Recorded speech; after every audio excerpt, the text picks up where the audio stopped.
दादा दादी की कहानियों की श्रृंखला में आज एक नई घटना आपको सुना रहा हूँ। दो स्कूल के बालक और सड़क के किनारे जा रहे थे।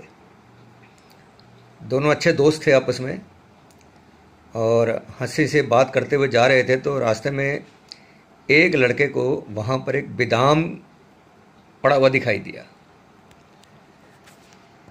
तो उसने कहा वो बादाम, तो दूसरे ने तुरंत उसको उठा लिया।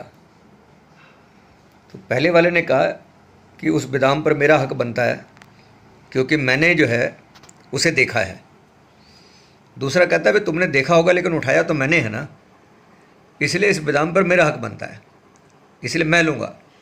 तो एक दूसरे से बादाम वो छीनने लग गए और छीनते छीनते धक्का मुक्की चल रही थी।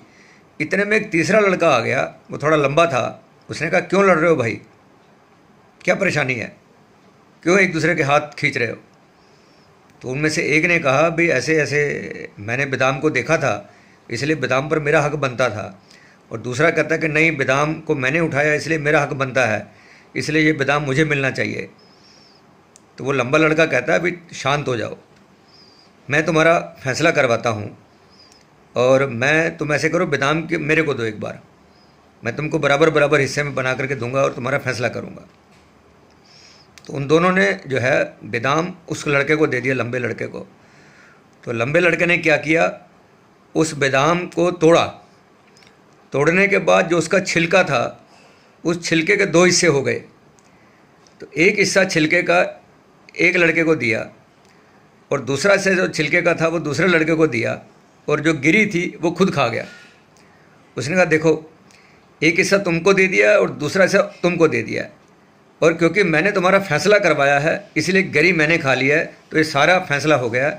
इससे तुम दोनों को संतुष्ट हो जाना चाहिए। और लड़का चलता बना।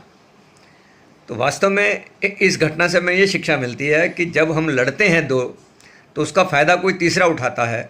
इसलिए हमें आपस में ही मामले को सुलझा लेना चाहिए, किसी तीसरे पर नहीं छोड़ना चाहिए। ये इस और कहानी से शिक्षा मिलती है। तो कैसी लगी आपको कहानी ये? तो दादा दादी की कहानियों की श्रृंखला में कल एक फिर से नई कहानी आपको सुनाऊंगा।